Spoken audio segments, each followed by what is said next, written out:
본래 공이다. 그 공성을 빌공자, 성품성자, 공성을 체득해야 된다. 이런 말. 또 무상이다. 무상이라는 말을 다른 말로 하면 공이라고 하는데 공이다. 그러니 어디도 머무를 게 없으니 머무르지 마라. 무념이다. 어떤 생각이라도 한 생각이 일어나면 다 그것은 이 건강인식으로 말하면 다 망념인 거예요. 망념. 지혜의 자기 반야 지혜에 의해서 나오는 게 아닌 것은 다 망상인 거죠.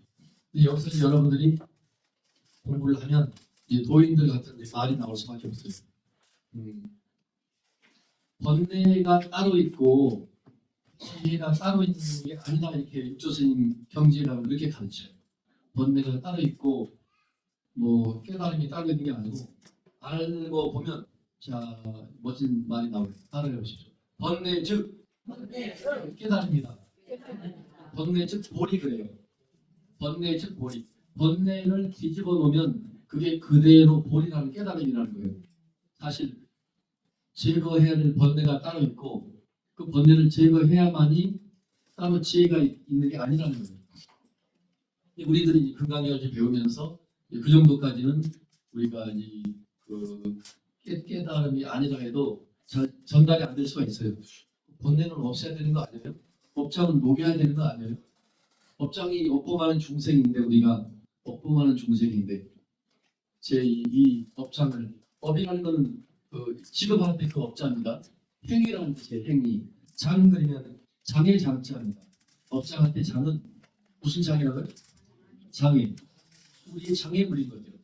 우리 이거 일상생활의 모든 것들이 중생 노름을 하고 중생 노름 속에서 그 일거수 일투족 손 들고 일거수 손 들고 일투족 한 발 내딛는 거 손 들고 내딛고 한 발 내딛는 이 모든 것들이 깨치지 못한 중생 입장에서는 중생 노름이기 때문에 일체가 다 번뇌라고 해요. 번뇌. 일체가 번뇌라고 해요. 근데 깨달은 육조의 스님 같이 깨달은 도인 입장에서는 일체가 다 보리예요. 일체가 다 보리. 아주 무서운 말이고 멋진 말이에요. 깨달은 사람의 입장에서는 일체가 다 보리 깨달을 수밖에 없는 거지. 번뇌라는 건 없어요. 악하고 소리 지르는 것도 해서 모든 게 다 깨달음의 또 다른 표현인 거예요.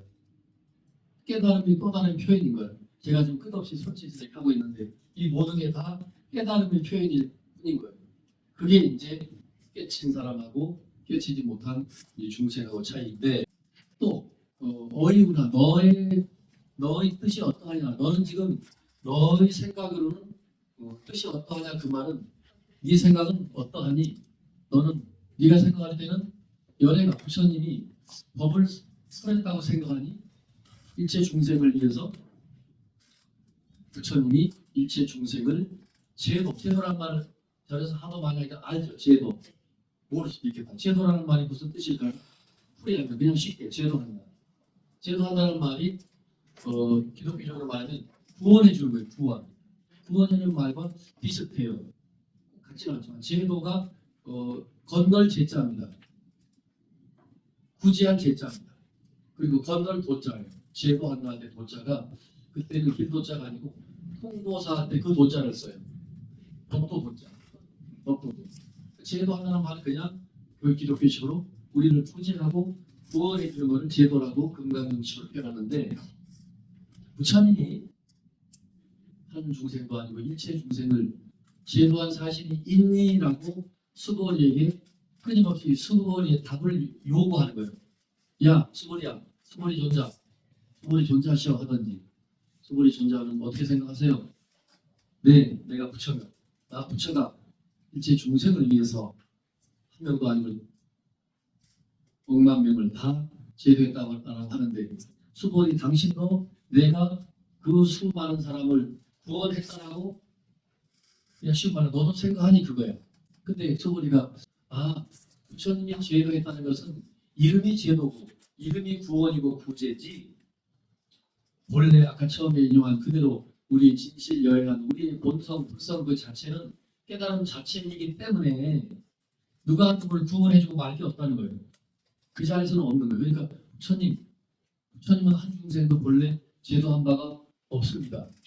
다만 말인 즉슨 우리 그런 말하죠. 말로 하자니 제도했다라고 말은 하지만 실로, 다른 말로 진실로는 한 중생도 부처님은 지금까지 제도한 바가 없습니다. 부처님이 팔만대장경에 수없는 말폭탄을 쏟아내고 간 거거든요. 예수님은 인생이 짧게 살고 가서 그 신약 그거 없지만 구약은 예수 이전에 그 유대인들의 역사잖아요. 그리고 신약은 예수의 역사니까 신약이라는 건 새로운 약속이라는 거예요. 구약은 벌써 예수 이전부터 유대인들 우리 같으면 단군 할아버지 우리 민족이 믿었던 우리 고유 종교인 것처럼 유대인들이 신앙이 되어온 그 믿음이 그 종교가 유태교라고 그러면서 구약이죠. 근데 예수가 등장하면서 새로운 하나님의 그 메시지를 전달한 게 하모니 제가 어려서 한문을 배워서 뜻이 참 이 머리 뽑혀요. 새로운 약속이라는 뜻이에요. 그게 새신자입니다. 약속할 약자. 구약은 옛날 약속이고 예수를 통해서 이제 이 인류 역사에 새로운 그 하나님의 메시지를 전달하면서 새로운 약속을 하신 거지. 그 내용이 그 신약인 거예요.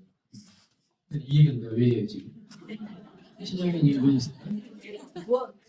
어제도 갑자기 기독교 나오고 스님이 기독교 알지도 못하면서 괜히 또 아는 척하고 주적을 떠내 제가 이거 그런 거 아는 척하는 아들 아니고 그런데 부처님은 진실로는 한 중생도 구원한 바가 없다 하고 아까 신약 말은 이래서 말입니다. 신약은 예수님의 말씀이고 예수님이 새로운 하나님의 그 약속을 설교고 설법으로 남겨놓은 게 신약인데 그 나중에 이제 후대 사람들이 우리 그 경전을 편찬하듯이 그 멋쟁이 제자들 그 후대 사람들에 의해서 그 이제 만들어진 거죠.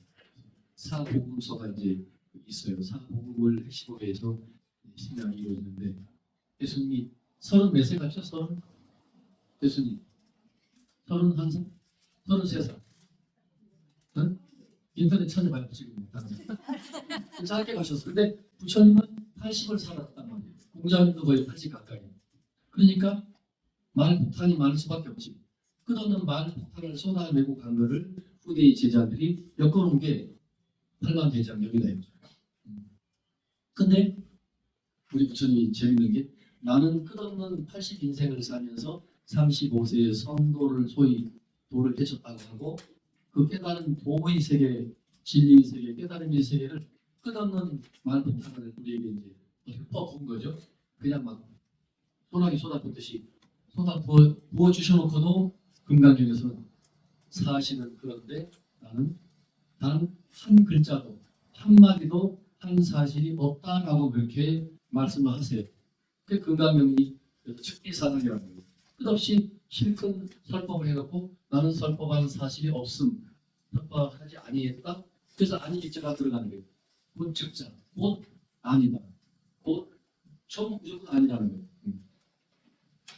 우리 부처님이 이제 오래 사셨다는 것도 공자님도 오래 사셨다는 걸로 아무래도 그분들이 남겨놓으신 그 수많은 가르침들이 더 많을 수밖에 없죠. 예수님도 80 살았다면 신약에 지금 뭐 10배, 뭐 100배 분량의 또 그쪽 성경이 또 만들어졌겠죠. 이와 같이 금강에는 많은 반복되는 용어가 많다는 거죠. 그래서 우리는 부처님께서 많은 중생을 제도하셨다고 알고 있는데 부처님은 생각이 다르다. 부처님 생각은 달라요? 진실로 중생을 제도한 바가 없다라고 당신은 생각하는 거예요. 당신 입장에서는 그렇게 생각한다는 걸 여러분이 조금 착안하셔야 돼요. 우리에게 이렇게 지금 이 순간도 이 백양사 주지 이 스님을 통해서 금강경을 지금 전해주고 금강경 설법을 가르침을 전해주고 있으면서도 그 원저자인 우리 부처님 최초 당신께서는 한 말씀도 안 했다 하니 지금 백양사 주지가 이 경전반에서 금강경을 강의하고 있는 건 금강경 이 경전을 가지고 하고 있잖아요. 당신은 한 말씀도 안 했다 했는데 나는 도대체 어떤 경전을 지금 들고 강의를 하냐 이거예요. 부처님 한 말씀도 안 했는데 이거 말이 안 맞잖아요, 그죠? 근데 그 정도로 부처님께서는 끝없는 부정에 그 부정을 하셔요. 그게 이제 우리 그런 표현을 많이 해요. 중생의 집착이 이 현상 세계의 백년 인생을 살면서 우리들은 그 오용락 속에서 그 이제 탐내는 마음, 또 욕심내는 마음, 또 어리석은 마음, 어리석다는 거 진리에도 어리석은 것도 어리석은 거고 우리가 뭐 누가 동쪽을 가리키면 동쪽을 따라가야 되는데 끝까지 그쪽 동쪽이 아니야 그리고 서쪽을 동쪽이라고 하고 우리는 이러거든요. 그래서 불교적으로 말하면 어떤 진리의 어두운 것은 다 어리석음이죠. 할 정도로 말하면 정견, 바른 견해, 올바른 견해가 아닌 것은 다 어리석음이라 할 수 있죠. 할 정도로 말하면. 그래서 그런 이제 올바른 정견이 아닌 것은 다 어리석음인데 우리 중생은 백년 인생을 살면서 경공 노스님 저한테는 쉽게 노스님이니까 근현대 가장 멋있게 위대한 도인 스님으로 멋지게 끝없는 명법문을 많이 남겨주고 가신 분인데 그분이 어려운 맨날 스님이면서도 어려운 한문 용어를 많이 동원하지 않고 쉽게 많이 말씀해요. 사람은 얼굴에 바를 정자를 쓰고 다닌다. 사람은 얼굴에 눈이 이렇게 가로질렸죠. 코가 이렇게 됐죠. 또 귀가 여기 붙었죠. 여기 붙었죠. 여기 입이 이렇게 되죠. 그렇게 그리면 바를 정자라는 거예요. 눈 가로 세로 여기 양옆에 귀 여기서 붙이고 이렇게 딱 받으면 그러면 바를 정자가 돼요.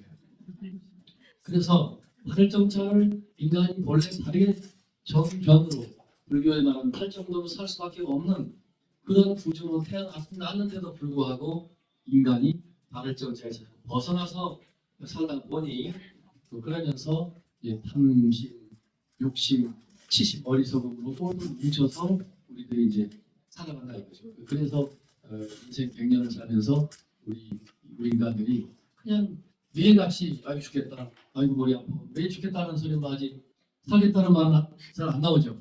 조금 힘들면 아이고 죽겠다, 우리 죽겠다 하잖아요. 근데 경공 스님이 늘 그런 말씀도 하셨고 사람은 돈 아니면 사람, 다른 말하면 물질 아니면 사람 아니면 물질이 돈이죠. 그 두 가지를 추구하면서 하다 보니 늘 머리가 아프다 이거죠. 근데 돈과 물질, 돈과 사람을 다 버리고 무시할 뜻은 아니죠. 그게 인생의 다가 아닌데 너무 거기에만 올인하니까 요즘 말로 거기에만 올인하니까 우리가 마음이 평화로울 시간이 없는 거죠. 늘 불안하고 이렇다 이거죠. 그래서 부처님은 이 장에서도 한 중생도 죄도 하나 없다. 이제 우리 스님께서 설명을 이렇게 쭉 하시면서 272페이지를 펴보십니다. 상병을 다스리려면 본래 능력을 발휘할 수 있다 해놓고 수보리 수보리야 열애가 있죠. 읽어봅니다. 시작. 수보리야 열애가 설유하자는 이번 오지 이유하리라 수보리야 열애설 적비 법무일세 시명 법문이다. 그러죠. 자, 풀이를 있습니다. 수보리야 열애가 말하는 내가 있다고 하는 것은 곧 내가 있는 것이 아닌데 법부들이 내가 있다고 여기기 때문이다.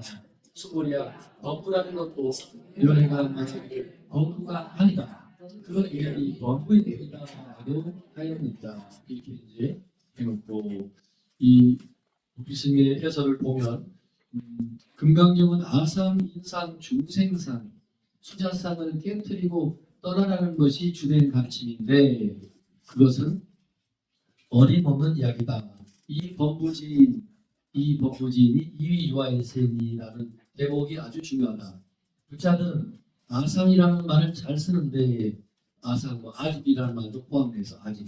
저 사람 참 아집이 엄청나 그런 말 하죠. 자기 주관적인 집착을 아상이라 할 수 있고 내가 아닌 객관성에 대한 집착을 인상이라 할 수 있고 나와 주관과 객관과 그걸 통합해서 전체에 대한 집착을 중생상이라 할 수도 있고 수자상은 유한한 우리 생명인데 100년 인생밖에 살고 못 살고 그러는데 수명에 대한 그 시간과 관련돼 있죠.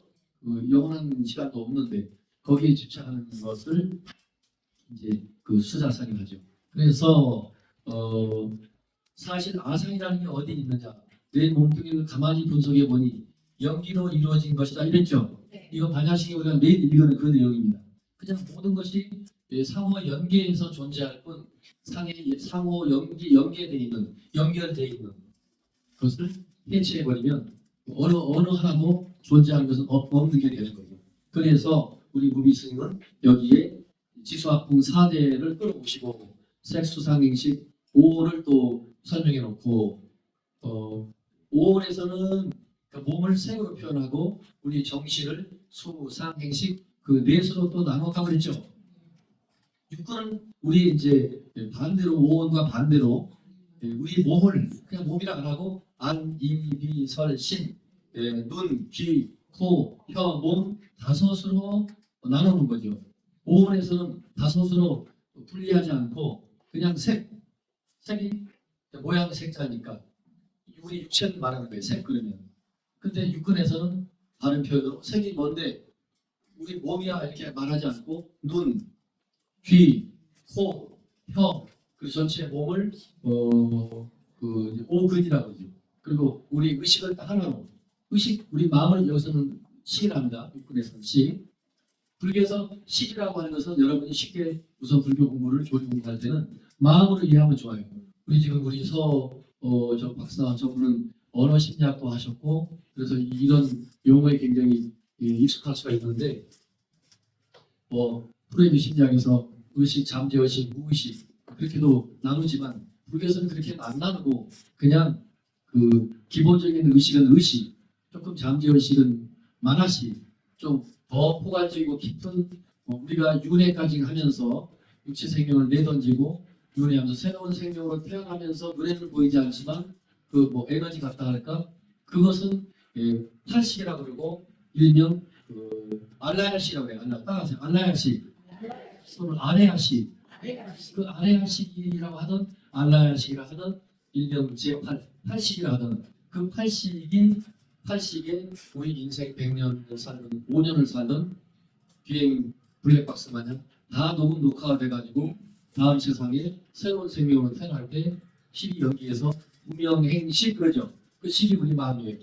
무명행식한데 그 엄마 아빠 그 짝짓기 할 때 아니 동물의 세계가 짝짓기 할 때 그 생물학적으로는 오늘날 21세기 의학에서는 그렇게 설명하지 않지만 불교에서는 그 식이 들어가면서 이제 온전한 생명체가 나온다고 불교에서는 설명을 하는 거죠. 그래서 불교에서는 여러분 복잡하게 생각하지 말고 식이라는 말이 나오면 마음을 식이라고 표현한다라고 우선 이해하시면 돼요. 아셨죠? 식은 마음이다. 그래서 5번이든 색수상행식, 6번이든 아니비설식이든 이 모든 것들은 자, 안, 이, 비, 설, 신 다섯 개의 몸기관과 나머지 한 개 의식이라는 우리 마음과 결합해서 육근이 되는 거예요. 몸원도 몸이라는 색과 마음을 넷으로 나눠서 수, 상, 행, 식이라는 넷으로 나눴지만 몸이라는 색과 아주 색으로 해서 마음을 넷으로 나눠놓은 수상행식과 결합해서 오원을 이루고 있잖아요. 그렇게 이루어진 오원이 된 건 육근이라고 표현하던 결국은 결합해서 그렇게 된 거예요. 언젠가는 해체하면 다 공으로 돌아간다는 거죠. 존재하지 않는다는 거죠. 그렇게 이제 우비 스님이 끌어다가 설명을 하셨고 결국은 불교의 어떻게 보면 전부라 할 수 있어요. 교리적으로. 불교는 인연을 말하니까 좀 더 깊이 말하면 따라서 인연 생기 인과 인연과라고 할 수 있어요. 인연과 원래 인과 언고 그러죠. 인과인데 더 엄밀히 말하면 인연과라고 그 세 글자로 써야 돼요. 인은 씨앗이고 연은 조건 연자입니다. 그 씨앗이 결국은 최종적으로 열매가 맺을 수 있도록 수많은 조건을 말하는 거죠. 해, 걸음, 바람, 물, 온도, 습도 수억만 가지가 다 조건인 거예요. 그래서 그 수억만 가지 조건이 잘 맞아 떨어지면 사과나무 한 그루를 심어도 이렇게 막 부사사가 막 큰 사과가 열 수도 있고, 조건이 안 맞으면 팽개같이 작은 그 사과가 열 수도 있을 거 아니에요. 그 모든 것은 불교에서는 인연과로 설명하는 거죠. 인시학과 조건이 수억만 가지가 맞아 떨어지면 결과물로서 결과도 천층, 만층, 9만층으로 벌어지는 거죠. 그래서 인연생이라고 해요. 인연으로 인과 시작과 조건에 의해서 우리들은 이제 생겨난 거죠. 인간이든 뭐 유기물, 무기물 다할 것 없이 우주 전체가 다 그런 그 인과 연, 시작과 조건 그리고 그것이 다 맞아 떨어지면서 그 억만 가지, 천만 가지가 벌어지면서 이 우주 세계가 이렇게 벌어지는 거죠. 근데 우리 스님이 굳이 그런 설명을 쭉 하시면서 결국은 이제 건강에서 말하는 것은 이 모든 것이 본래 알고 보면 해체하고 나면 공이고 없지 않느냐 이거죠. 건강형식으로 말하면 무상인 거예요. 없을 모양 삼자. 본래 없는 거다.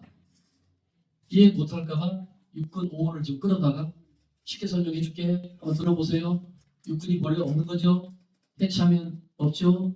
지수, 화풍, 물, 불, 바람, 지수화, 풍, 바람, 지수, 물, 땅 기운, 물 기운, 불 기운, 바람 기운, 그 지수와 풍, 네 가지 원소로 이루어져 있다라고 부처님뿐만 아니라 모든 동서양의 철학자들이 옛날에는 그 4대 원소를 땅, 물, 불, 바람 이렇게 옛날에 다 말했어요. 부처님도 역시 그 지수와 풍이라는 네 가지 원소를 이제 끌고 들어가는 거죠. 근데 그게 다 분리해버리면 없지 않냐 이거죠.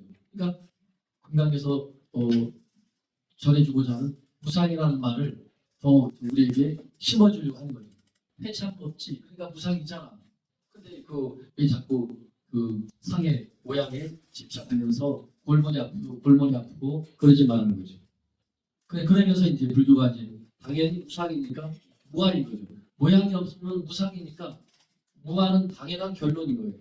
나라고 내세울 만한 독립적인 희미한 단스님 수백 번 우리가 읽은 그대로 나라고 내세울 만한 분리된 자아가 본래 없어요. 분리된 자아 개체가 본래 없다 이거예요. 다 해체해버리면 없다 이거지. 그러니까 특별히 나라고 내세울 만한 게 없으니까 무한한 거예요. 그 나라고 내세울 게 없는데 우리 백양사 일주문 안쪽에 보면 참나를 찾는 절 해놨잖아요. 그럼 무한해놓고 찾을 참나가 어디 있냐고 질문을 해야 돼요. 찾을 참나가 어디 있어요? 무한하 해놓고 나가 없다면서요. 해체하면 나가 없다는데 뭘 자꾸 저리 가면 지금 참선만도 좀 개선해가지고 나를 착착하고 뭘 찾아요? 근데 그 무한 그 자체가 참나인 거예요. 공부해보고 아셔야지. 무한하는 것을 아주 통렬하게 나 없음을 아주 통찰하고 그대로 그것을 깨달아 버리는 거야. 아, 무하구나. 그게 참나인 거죠. 공이라는 그 원래 텅빈 공이라는 것을 자기가 깨닫는다, 체득한다, 체험적으로 안다. 그게 참나인 거예요. 참나라고 따로 실체가 있는 게 아니고 무한을 그냥 완전하게 몸으로 굳이 설명한다면 억지로 설명하는 마음으로 몸으로 체험적으로 완전히 자기화가 되지요. 그러면 참나 자체가 따로 어떤 물질이나 모양이 있는 것이 아니고 무한 그 자체가 참나라고 이제 말을 할 수 있는 거죠.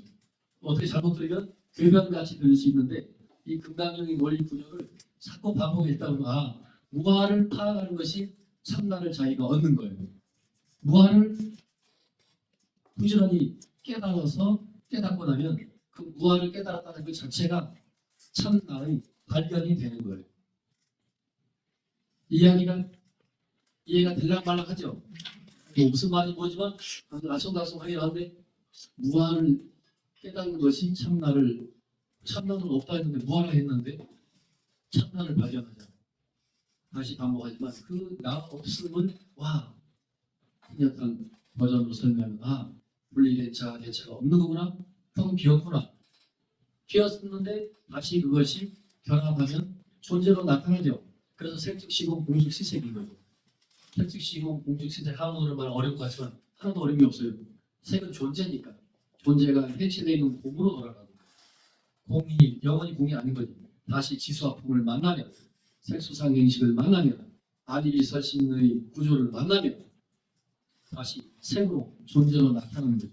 그러니까 색을 뒤집어 버리면 그대로 공인 거고 텅 비운 거고 텅 비웠다고 해서 영원히 텅 비운 게 아니고 다시 우리는 인연법이라 했으니까 인연을 다시 만나면 색수상 행식을 만나면 다시 존재로 나타나는 거죠.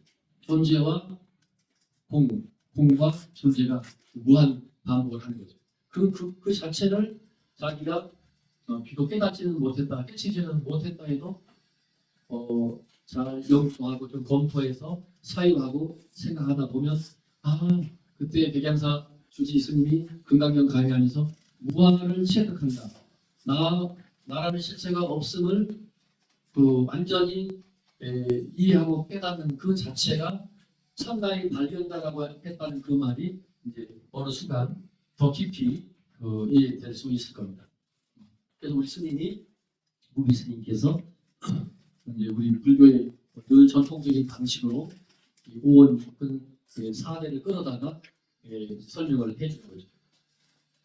또 뒤에도 나오네. 하지만 반야신경이나 금강경은 색특시공 당체측공이라 했죠. 당체측공이라는 말은 이제 일반적으로 잘 쓰지 않는데 색특시공 공즉시색 그러는데 무비 스님도 새롭게 말씀하시는 거예요. 색은 존재 지금 설명한 그대로고 색은 바로 육근이고 오원이 전부가 색이죠. 그걸 해체하면 그냥 공이죠. 그러니까 당체측공이라는 것은 자 저를 보세요. 제가 여러분 보고 여러분이 저를 보는데 이게 다 해체돼가지고 사라져야만이 없음 공으로 돌아가는 게 아니고 이 지혜 이런 그 무아의 눈을 뜨면 무아의 눈을 떴다는 게 나 없음이라는 거에 눈을 떴다는 게 그게 지혜라니까. 지혜 지금 1년 내내 반야 지혜 1년 내내 모양 속에 떠들어봤자 떠들고 또 떠드는데 도대체 잡히지도 않고 지혜가 뭘까 하는데 그 무아를 확실하게 자기가 파악하면 그 자체가 지혜인 거죠. 그래서 다 우리는 꼭 이 비움 완전히 이게 없어져야만이 우리가 없다고 하는데 당체측공이란 말은 이렇게 뿔물이 지금 이렇게 가득 있는 상태에서 이것은 원래 없음으로 보는 게 당체측공이에요. 당체라는 거는 경상도 말이죠. 당체할 수가 없네 그렇죠. 그 말은 아니야. 당체할 수가 없네. 당체할 수가 없네. 무슨 말일까? 당체 경상도 말인데 도무지 그 뜻은 아니에요. 당체라는 거는 몸체자니까 마땅한 당사니까 지금 뿔물이 컵에 있는 이 상태 이대로가 측공 텅 비었음 없음이라는 거예요. 우리 중생은 완전히 비워져 있는 컵을 보여줄 때만이 우리는 시각적으로 물이 없네요라고 그때 인정을 해요. 근데 이 지혜의 눈을 뜨고 무아 나 없음의 눈을 뜬 사람은 그냥 통합적으로 보는 거지. 비유가 맞을지는 모르지만 여기 지금 저분이 지금 외국에서 영문학 공부를 많이 와서 영어 도사이실 텐데 그러면 내가 이렇게 한국말로 하면 영어로 동시 통역이 막 되는 거죠. 당체 직공이 어떻게 보면 한국말로 하는데 영어는 바로 번역해서 바로 나오는 거예요. 두 개가 따로 헷갈릴 것도 없이 동시야 그냥. 영어가 한국말이고 한국말이 영어도 되고 영어가 한국말도 되고 공이 생이 되고 색이 공이 되고 이 자유자재하다 이거죠. 당체 직공이라는 말은 완전한 비유는 안 되겠지만 그 정도로 지금 현상 이대로를 공으로 보는 거예요. 우리는 오온이 해체되고 육근이 다 해체되고 지수학궁 사내가 다 해체돼서 죽고 화장하고 매장해서 땅속으로 들어가야만이 드디어 죽었네 없네 그 사람은 이 세상 사람이 아니야. 우리는 최종적으로 그렇게 보는데 이 무아를 공부하고 금강경에서 끊임없이 반복하는 없을무 모양상자 무상의 법문을 우리가 조금이라도 가까이 접근하게 되면 우리 무비 큰 스님 말씀처럼 당체 직공이 되는 거예요. 지금 있는 이대로를 그냥 무아로 보는 거죠. 사라진 후에 결론으로 없네가 아니고 지금 있는 사라지지 않은 이 상태 이대로를 당체 지금 있는 이 몸 이대로를 공으로 보는 것이 당시의 직공이다 이렇게 돼 있고 자 오늘 뭐막 지로 잘 나가네 이렇게 돼서 이제 그래서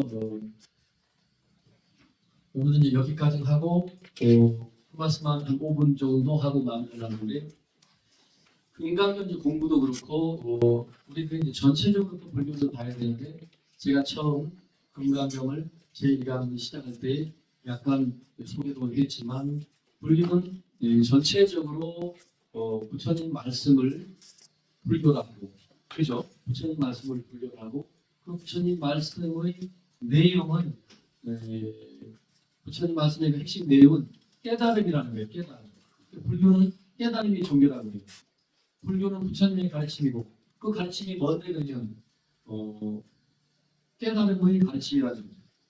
근데 그 깨달음의 가르침을 제가 금강경을 공부하니까 금강경식으로 말하면 무아에 대한 깨달음, 무아에 대한 깨달음인 거죠.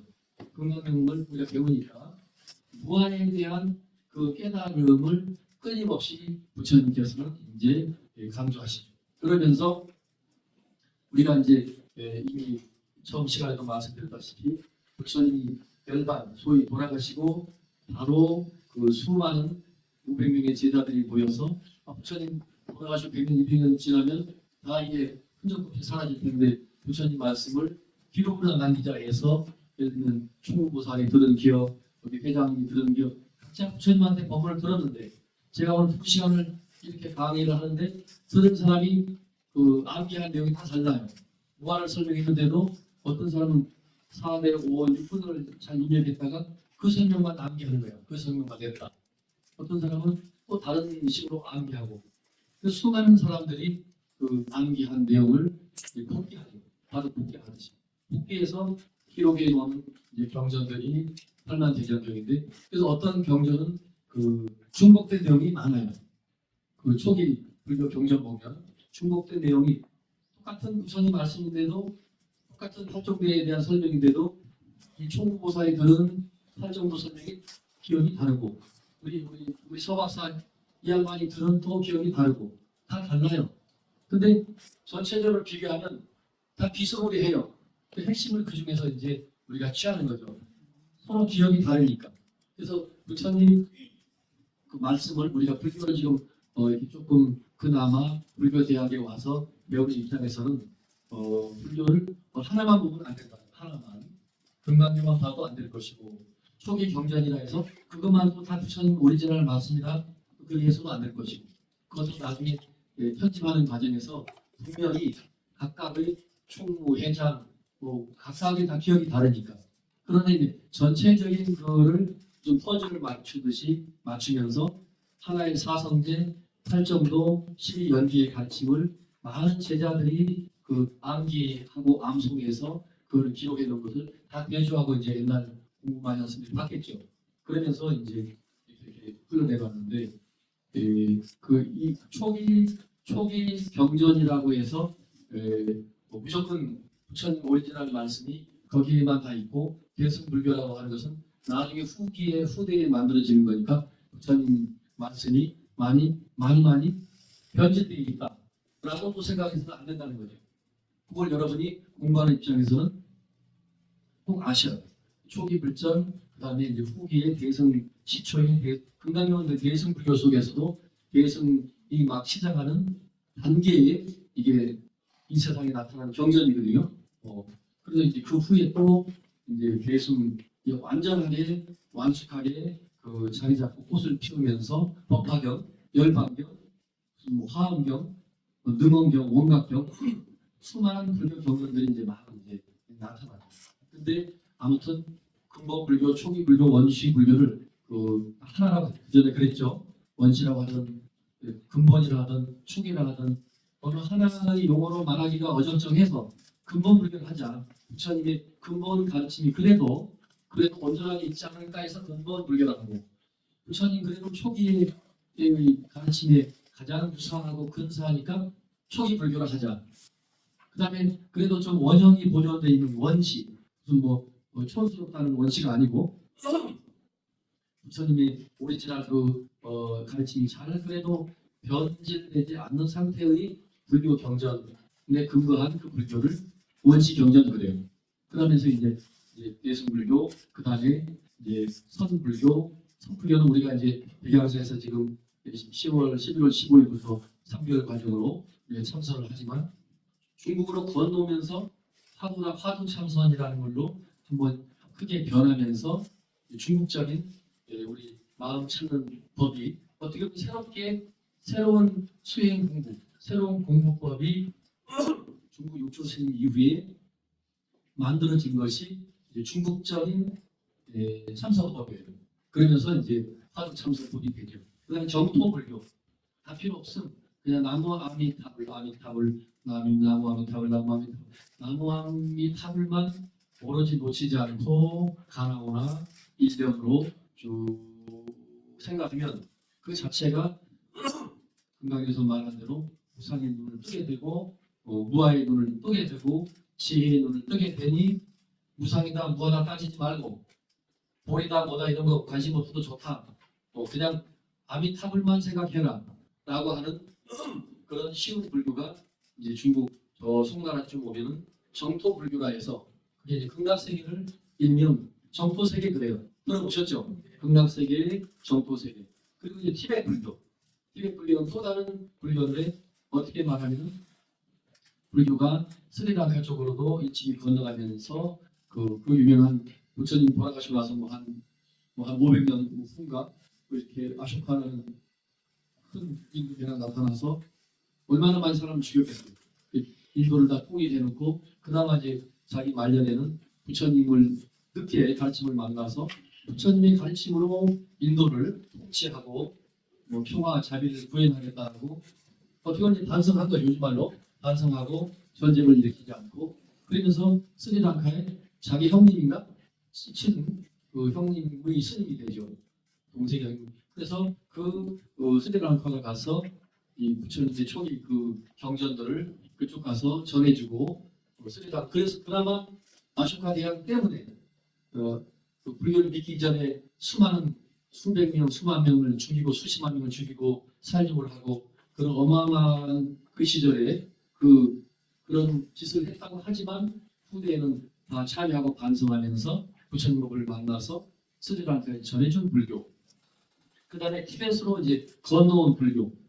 근데 티베트로 건너온 불교들은 또 한편으로 보면은 인도의 우리가 지금 알고 있는 힌두교 들어봤죠? 인도 힌두교라든지 석가모니 이전부터 믿어왔던 그런 인도의 가르침도 다 거기에 믹스 섞여지면서 비빔밥처럼 섞여지면서 좀 이상한 또 불교가 된 거죠. 좀 이상한. 그래서 일명 티베트 불교를 따라왔습니다. 밀교. 비밀스러운 이제 가르침이라서 밀교 부릅니다. 그렇게 막 수임도 하고 온만이 발명을 하고 어떤 특이한 그 몸 모양을 만들면서 그래가지고 부처를 이제 추구하는 거예요. 밀교. 여러분이 이렇게 이해하시면 돼요. 언어와 문자로 손짓 발짓으로 해서 설명 가능한 것은 따라서 현교, 밀교, 말과 문자로 손짓 발짓으로 진리를 표현해 줄 수 없으니 비밀스러운 온만이 반명이든 또 비밀스러운 걸로 비밀스럽게 우리에게 그 진리의 눈을 뜨게끔 설명을 안 해주는 거죠. 그래서 비밀일자 밀교입니다. 크게 보면 불교는 밀교와 현교가 있으니까 따로 어떤 경전은 밀교고 어떤 경전은 현교가 있는 것도 아니에요. 이 말로 마치는데 이 경전 속에도 어떤 비밀스러움이 보이면 그 밀교인 거예요. 화엄경 속에도 밀교가 있고 금강경 속에도 밀교가 있을 수 있지. 그 금강경도 옛날식 금강경 공부의 마지막에 그 우리 약대가태 바라가태 바라시안가태 보디스바가 맞아. 금강경도 그런 주문이 꼭 한 줄 붙어 있어요. 원래 금강경 원래는 우리는 지금 오늘날 우리가 독송용에는 그걸 뺐죠. 그래서 그 밀교적인 요소도 또 있는 거죠. 진언이라고 해서 그 인도의 원래 옛날 그 인도 말인데 그것을 굳이 해석하지 않죠. 그냥 비밀스러운 것처럼. 근데 인도 말을 하는 사람은 다 해석이 가능하죠. 해석을 해놓으면 재미가 없죠. 곁에 바라시안가테 보디스바 읽는 게 낫지. 갔네 갔네 건너갔네. 저 언덕으로 건너갔네. 그렇게 해석하면 뜻을 다 알아버렸잖아요. 아 이런 뜻이었어. 별거 아니네. 또 이렇게 될 수 있잖아. 그래서 어떤 면에서는 경전 속에 슬쩍 번역을 안 해놓고 이 진언을 열심히 외우면 더 좋다라고 어떤 그 종교적인 어떤 그 믿음의 차원에서 그냥 한 자락 깔아놓은 거죠. 한 자락을 슬쩍 해석을 해도 아무 문제가 없는데 슬쩍 어떤 비밀스러운 게 있는 것 마냥 한 자락을 깔아놨다라고도 할 수 있죠. 이야, 참 잘한다.